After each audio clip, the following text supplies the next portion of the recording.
Hello दोस्तों, स्वागत है आप सभी के यस कहानी 369 में। तो चलिए आज की कहानी का अगला भाग शुरू करते हैं। रवि ने उन्हें बताना शुरू किया, आपकी माँ गुड्डी को सब पता है, सब उनका ही किया हुआ है। उसकी बात सुनकर अंतिम की आंखें हैरानी से फैल गई। गुड्डी को सब पता था, फिर भी उन्होंने पीहू को घर में रहने दिया और किसी को इस बारे में बताया भी नहीं। ये तो अपने आप में एक अजूबा था। अपने खून के लिए तो वो जमीन आसमान एक कर दे, पर पराये खून को अपने घर में जगह कभी भी नहीं दे सकती थी। फिर पीहू के लिए उन्होंने क्यों कुछ नहीं कहा। रवि आगे बोला, गायत्री तुम्हारे घर से भागकर मेरे पास ही आ रही थी। मैंने उसे कोई धोखा नहीं दिया था, बल्कि हम दोनों ही तुमसे इस बारे में बात करने वाले थे कि तभी किसी ने मेरा किडनैप कर लिया और मैं कई महीनों तक गायत्री से नहीं मिल पाया। इसीलिए उसे लगा कि मैंने उसे धोखा दिया है। पीहू के जन्म के बाद उसने तुम्हारी माँ को किसी से बात करते हुए सुन लिया था। उन्होंने ही मेरा किडनैप करवाया था। गायत्री मुझे बचाने के लिए वहाँ से भागी थी, पर तुम्हारी माँ को पता चल गया और उन्होंने उसके पीछे अपने आदमियों को लगवा दिया और उनसे बचने के चक्कर में गायत्री की मौत हो गई। मुझे गायत्री के मरने की खबर और अपनी बेटी के होने की खबर उन गुंडों से मिली जिनसे तुम्हारी माँ ने मेरा किडनैप करवाया था। मैंने कई बार वहाँ से भागने की कोशिश की थी और जब आखिरकार भागा तो उन्होंने पकड़ लिया और बहुत मार पिटाई की और अंत में मरा हुआ समझकर नदी में फेंक दिया। रवि की बात सुनकर रितु ने अपने मुंह पर हाथ रख लिया और उसकी आंखों से आंसू निकल पड़े। वो सोच भी नहीं सकती थी कि गुड्डी इतनी खतरनाक हो सकती है। वो अपनी बहन की मौत को सुनकर और ये जानकर ज्यादा रो रही थी कि पीहू अब उसके पास नहीं रहेगी। रवि आगे बोला, अब कई महीनों से एक तुम तक पहुंचने की कोशिश कर रहा था। जब पता चला कि तुम यहाँ आए हो तो जैसे जैसे हिम्मत जुटाकर तुम तक पहुँचा हूँ। मुझे तुमसे ही मेरी बच्ची के सिवाय और कुछ नहीं चाहिए। उसकी बात सुनकर अंतिम का दिल घबराया। वो तो पीहू को गुड्डी के ही हवाले कराया था। उसने फौरन ही गुड्डी के पास वीडियो कॉल किया तो पीहू वहीं खेलती हुई मिली। उसके दिल को सुकून आया और रवि पर भी तरस आया। अब जब सब कुछ साफ था तो अंतिम ने रवि को आश्वासित किया कि वो जल्द ही कोई नौकरी ढूंढ ले तो वो पीहू को उसे दे देगा। आखिर जब रवि की कोई गलती थी ही नहीं तो वो कैसे उसे उसकी बेटी से दूर रख सकता था। रवि उनके कमरे से बाहर निकला तो रितु ने अंतिम को घूर कर देखा और अगले ही पल उसके पास आकर उसके सीने से लग गई और बोली, आप बहुत अच्छे हैं। उसे ये जानकर गर्व हो रहा था कि खुद का बच्चा न होने के बावजूद भी उसने पीहू को बहुत प्यार दिया था।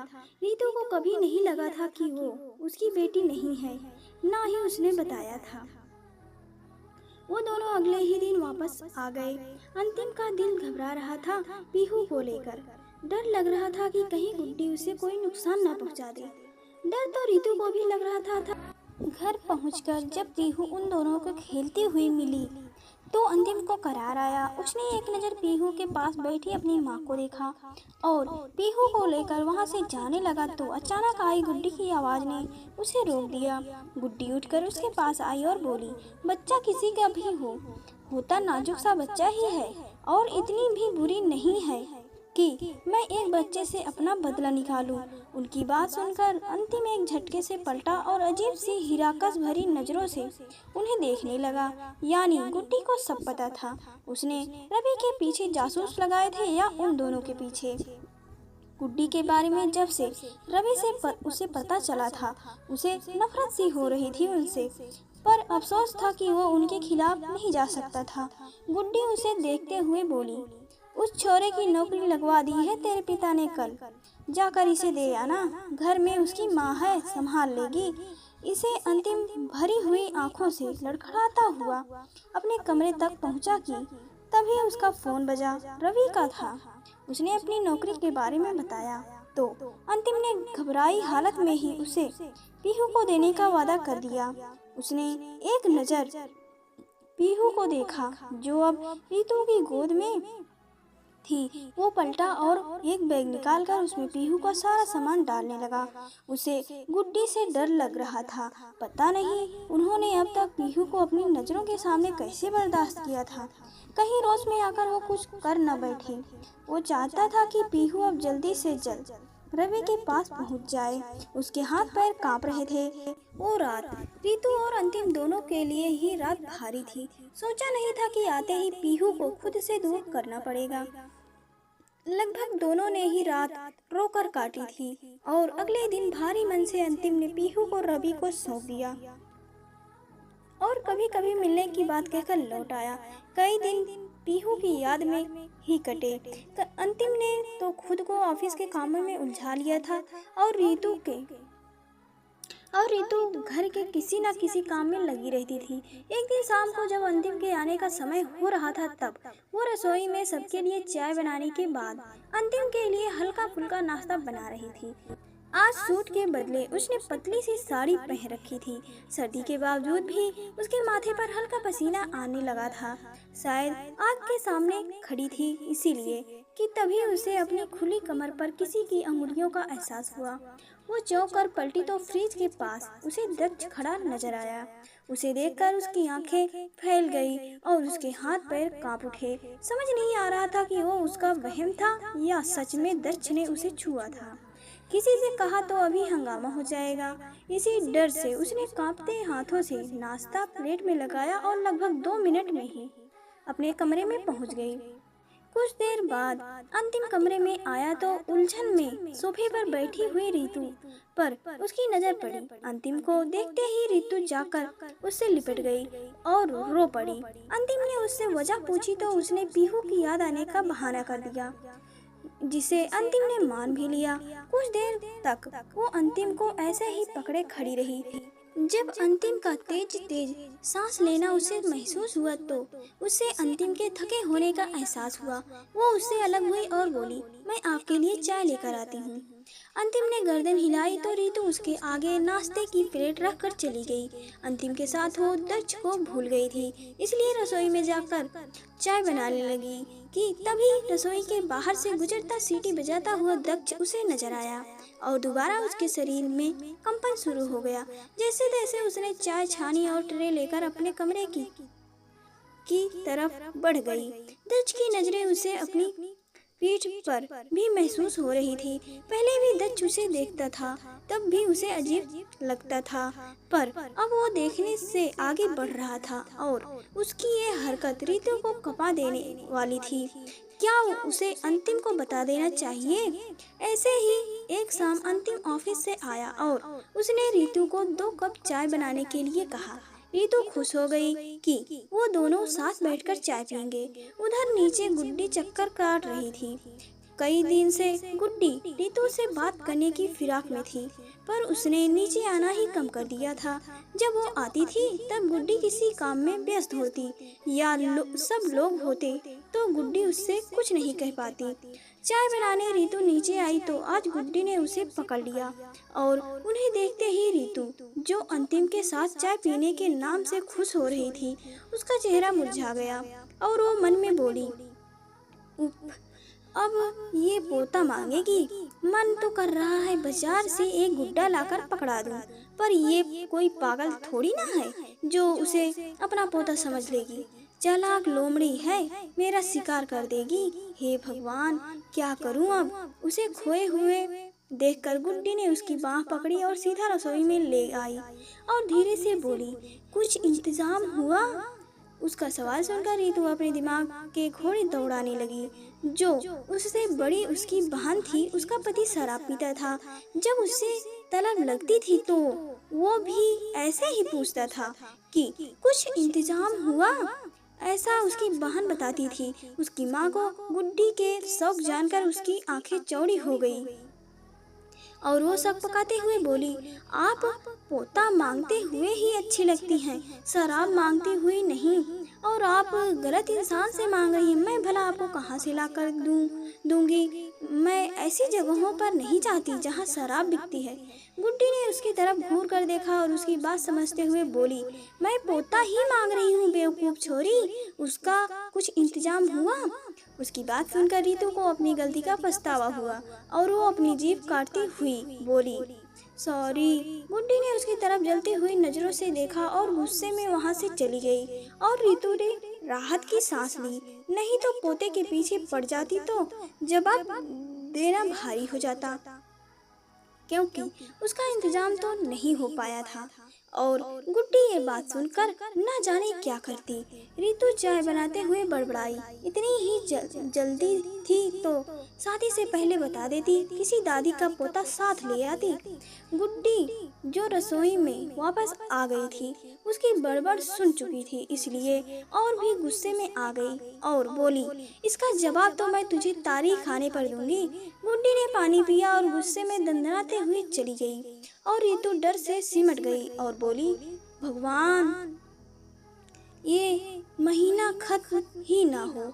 उसने जल्दी जल्दी चाय छानी और अब अपने कमरे में जाने लगी। उसने जैसे ही दरवाजा खोला, अंतिम के साथ दक्ष को बैठा हुआ पाया।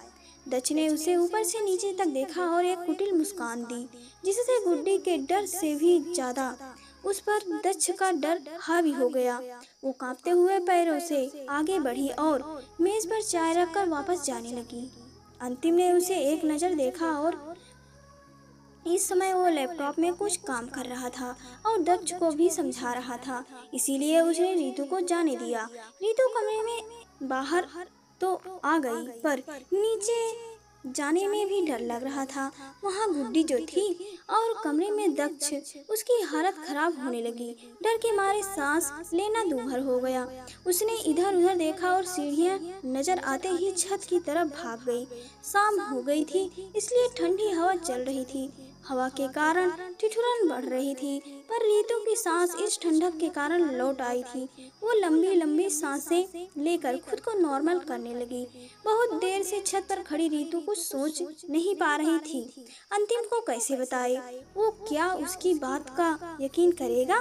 वो यही सोच रही थी कि तभी उसके कंधों पर किसी ने शॉल उठा दिया। डरी हुई रीतू को शॉल का नहीं बल्कि किसी के हाथों का स्पर्श महसूस हुआ और उसने एक चीख के साथ उसके हाथ झटक दिए और दूर जाकर खड़ी हो गई। रीतू ने मुड़कर देखा तो अंतिम जमीन पर पड़ा शॉल उठा रहा था और उसे हैरानी से देख रहा था। रीतू ने अंतिम को देखा तो सुकून से अपनी आंखें बंद कर ली और अगले ही पल फौरन ही उससे जाकर लिपट गई। अंतिम को महसूस हुआ कि उसका पूरा शरीर कांप रहा था। इतना तो अंतिम समझ ही गया था कि रीतू ने सोचा था कि इस समय अंतिम की जगह और कोई था। जगह कोई और है, पर ऐसा क्यों? अंतिम ने उसके बालों को सहलाया और उसे शांत करते हुए बोला, क्या हुआ? मैं ही तो हूँ, इतना डर क्यों गई? रीतू घबराई हुई थी।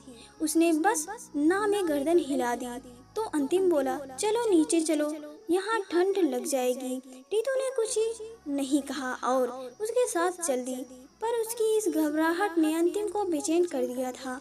रीतू ने रात का खाना भी नहीं खाया था और सो गई थी। अंतिम ने इस समय उस पर दबाव देना उचित नहीं समझा और उसे सो जाने दिया। इस समय रीतू का सिर अंतिम की गोद में था और वो आराम से सो गई थी। जब अंतिम रीतू को छत से नीचे ले जा रहा था तो दक्ष छुपकर ये सब देख रहा था। एक हफ्ता बीत गया, पर दक्ष ने रीतू के साथ कुछ नहीं किया।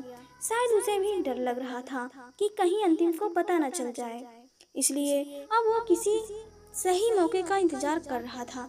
बिजनेस के काम से अंतिम ने दक्ष को दिल्ली भेजा हुआ था, इसलिए निश्चिंत हो गई थी और अब वो फिर से पहले की तरह हो गई थी। अंतिम भी उस बात को भूल गया था। दक्ष को गए 15 दिन होने वाले थे। एक रोज रीतू रसोई का काम निपटा रही थी और मुरली भी उसके साथ ही लगी हुई थी। तभी गुड्डी वहां आई और उसने मुरली को जाने का इशारा किया। मुरली के जाते ही रीतू ने गुड्डी को देखा और उसकी हार्ट बीट बढ़ गई। रीतू बड़बड़ाई, अब पता नहीं क्या पूछेगी, क्या जवाब दूंगी मैं। वो बड़बड़ करने में मग्न थी और गुड्डी उसके होठों को हिलते हुए देखकर हाथ बांधकर खड़ी थी।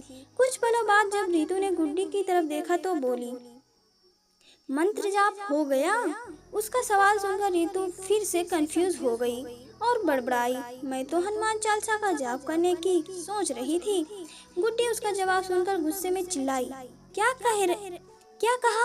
रीतू उसका गुस्सा देकर हड़बड़ाई और लड़खड़ाती जबान से बोली, माँ, मेरा मतलब भूतों से बचने के लिए। गुस्से में बौखलाई हुई गुड्डी फिर चिल्लाई, मैं तुझे भूत नजर आती हूँ? रीतू की जबान फिसली, नहीं चुड़ैल। गुड्डी की आंखें फैली और वो उसके पास आती हुई कान फान वाली आवाज में चिल्लाई, क्या? रीतू बेचारी कुछ ना बोल सकी और आंखें नीचे खड़ी रही। आज उसे इस घर में ये उसका आखिरी दिन महसूस हो रहा था। तभी गुड्डी की नर्म आवाज आई, कुछ बात बनी? गुस्से में आई इस आवाज पर रीतू ने हल्की सी आंखें खोली और गुड्डी को देखा। क्या जवाब दे? हाँ बोल नहीं सकती और ना बोलना नहीं चाहती।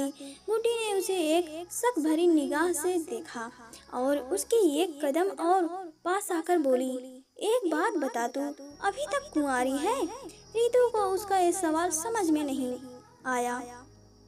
वो अपनी आंखें खोलकर दांत दिखाते हुए बोली, नहीं, मैं तो शादीशुदा हूँ। उसका जवाब सुनकर गुड्डी ने अपना माथा पीट लिया और इतना तो उसे समझ में आ गया था कि अभी तक उन दोनों के बीच कुछ नहीं हुआ है। उसने एक भस्म कर देने वाली नजर रीतू पर डाली और गुस्से से वहां से चली गई। उसके जाने के बाद रीतू ने लंबी सांस ली और बोली, आज तो बच गई। उसने जल्दी जल्दी काम खत्म किया और अपने कमरे में जाकर दुबक गई। पर उसके दिमाग में गुड्डी की कुंवारी और शादीशुदा वाली बात ही घूम रही थी। फिर उसने फैसला किया कि शाम को जब अंतिम आएगा तब वो उससे पूछेगी कि गुड्डी ने ऐसा क्यों कहा, क्योंकि गुड्डी से पूछने की हिम्मत तो उसमें थी नहीं। इसीलिए अब अंतिम पर यह सवाल बम की तरह फूटने वाला था। शाम को जब अंतिम घर पर आया तो रीतू ने उसे चाय दी और अपनी हथेली मोड़कर अपनी मुट्ठी पर रखकर उसे देखने लगी। अंतिम उसे ऐसे देखकर बोला, क्या पूछना है? रीतू बोली, आपको कैसे पता? अंतिम तुम्हारी उत्सुकता देखकर अंदाजा लगाया। रीतू बोली, आप कुंवारे हो? अंतिम ने रीतू की तरफ देखा और बोला, नहीं भाई, पूछो, शादीशुदा बनने का रिस्क मैं 2 बार ले चुका हूँ। रीतू बोली, तो क्या मैं कुंवारी हूँ? अंतिम अपनी उंगली करते हुए बोला, मैं कौन हूँ? रीतू, आप मेरे पति हैं। अंतिम बोला, शुक्र है, ये तो पता है। उसकी बात सुनकर रीतू ने उसके कंधे पर हाथ मारा तो अंतिम हंसते हुए बोला, तो इस लिहाज से तुम शादीशुदा ही हुई।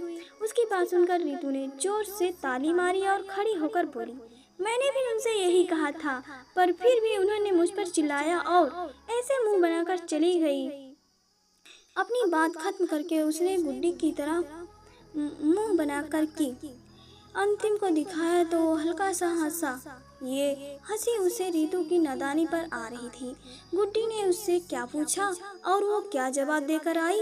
यूँ तो वो जानती है कि पति पत्नी के बीच में क्या होता है, पर इस तरह उसका जवाब उसकी मासूमियत को दर्शाता है। अंतिम अपना मुंह उसके कान के पास लाया और बोला, वैसे मैं तुमसे कुछ बताना चाहता हूँ। रीतू उसकी तरफ मुड़ी और बोली, क्या?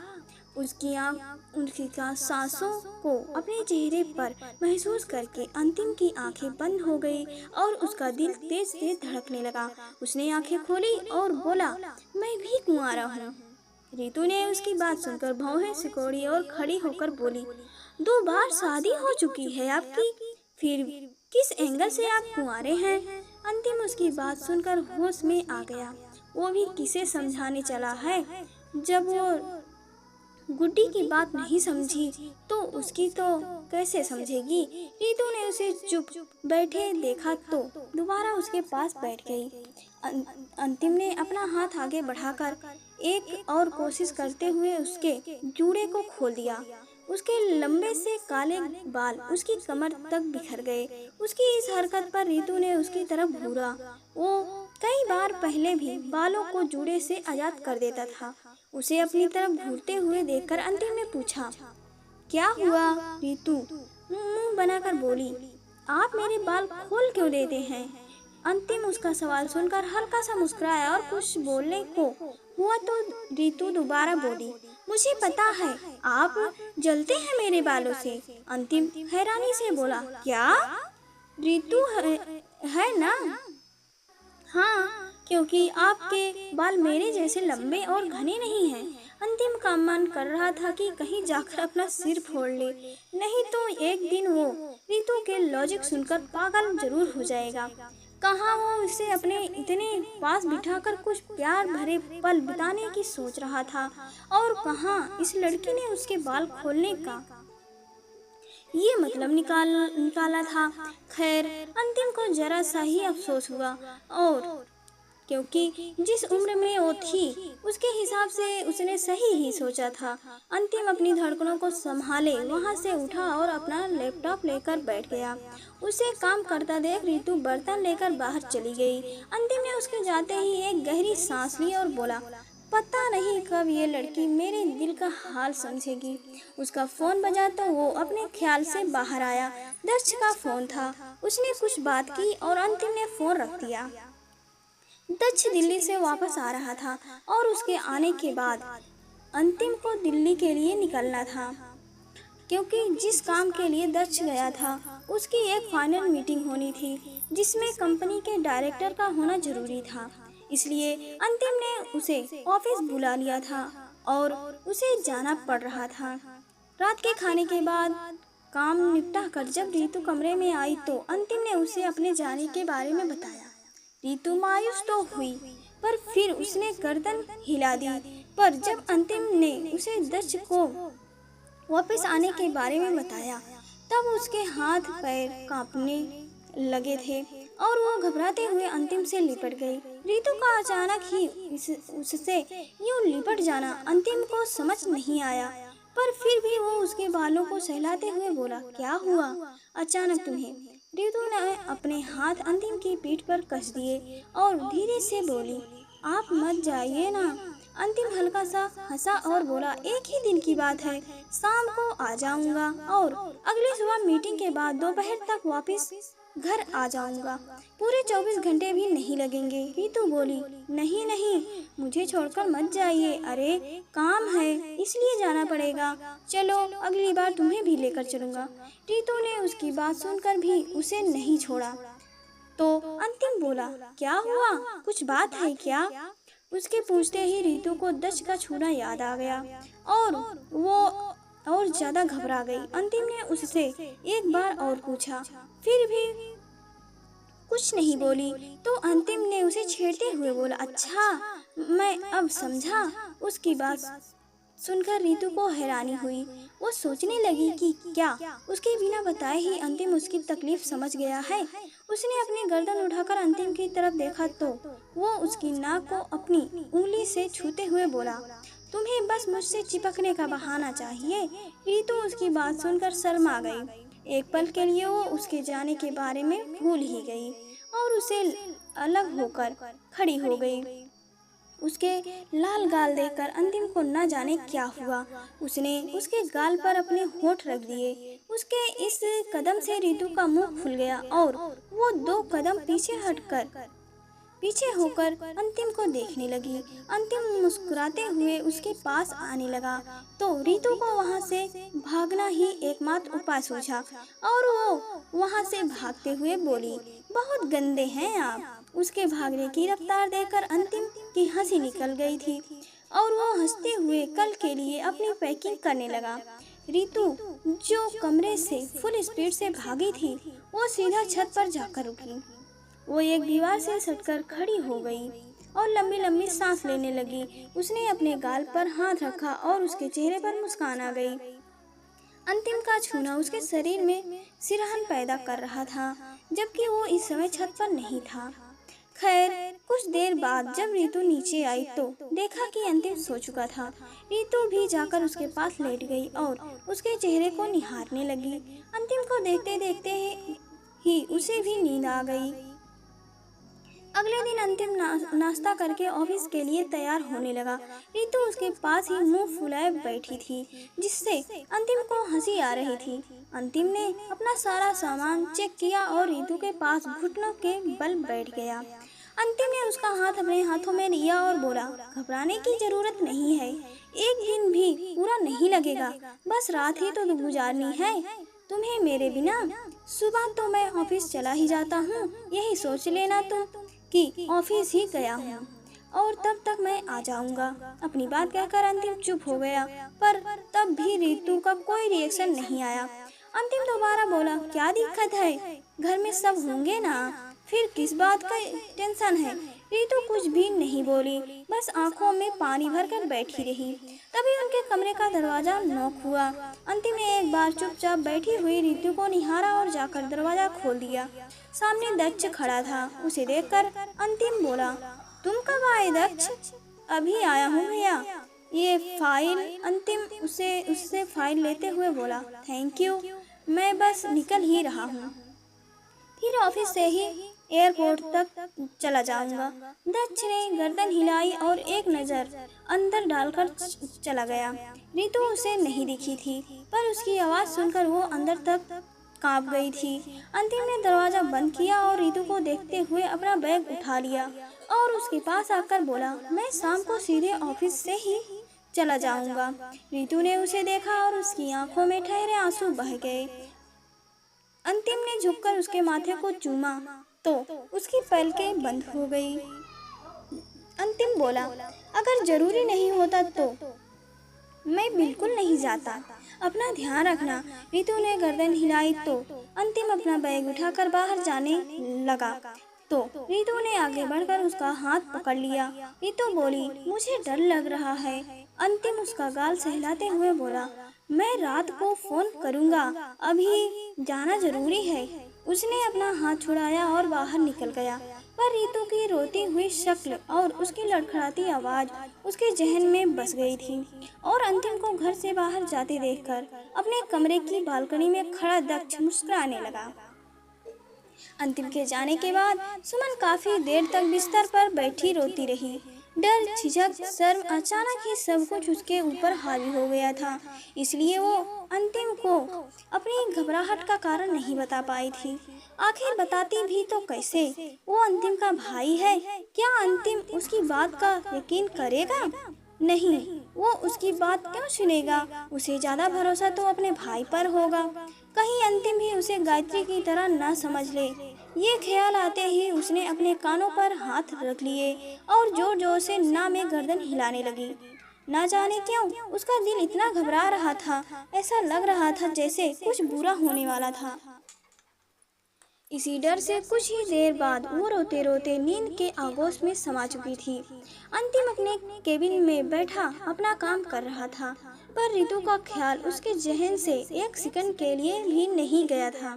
बार बार उसके दिमाग में यही ख्याल आता कि वो इतना डर क्यों रही थी। शायद 3 महीनों में ये पहली बार था कि अंतिम उसे अकेले छोड़कर जा रहा था, इसलिए ही उसे इतनी घबराहट हो रही है। खैर, छोटी भी तो है तो डर तो लगेगा ही। घर के और किसी सदस्य का व्यवहार भी तो उसके प्रति सही नहीं है, शायद ही वो उसके अलावा किसी और पर भरोसा कर सके। अंतिम लैपटॉप पर अपनी उंगलियां चलाते हुए ये सब सोच ही रहा था कि उसका हाथ फौरन ही अपने फोन पर चला गया। उसने झट से रितु के पास फोन मिला दिया, पर रितु ने फोन नहीं उठाया। उसने घड़ी की तरफ नजर घुमाई। शाम के 5 बज रहे थे। कुछ ही देर में उसे एयरपोर्ट के लिए निकलना था। रात 8 बजे की उसकी फ्लाइट थी। उसने एक और बार रितु के पास फोन मिलाया, पर बिल जाकर फोन कट गया। हार कर उसने घर के लैंडलाइन पर फोन किया तो मुरली ने फोन उठाया। अंतिम बोले, रितु कहाँ है? मुरली बोली, वो तो कमरे में है, आज नीचे ही नहीं आई। मैं गई थी तो दोपहर को खाना देने, तब भी दरवाजा नहीं खोला, शायद सो रही है। अंतिम, ठीक है, माँ कहाँ है? मुरली, वो तो बाकी सब के साथ एक रिश्तेदार के घर गई है, आज उनके यहाँ जगराता है। अंतिम बोला, तुम घर पर ही रहना, रितु को अकेला मत छोड़ना। मुरली बोली, ठीक है। अंतिम ने फोन काटा तो मुरली ने मुंह बनाकर फोन रख दिया और बोली, फिक्र तो ऐसे करते हैं जैसे उसे एक रात में ही कोई उठा ले जाएगा। मैं तो खा पी कर सोऊंगी। आज कोई नहीं है तो जल्दी सोने को मिलेगा।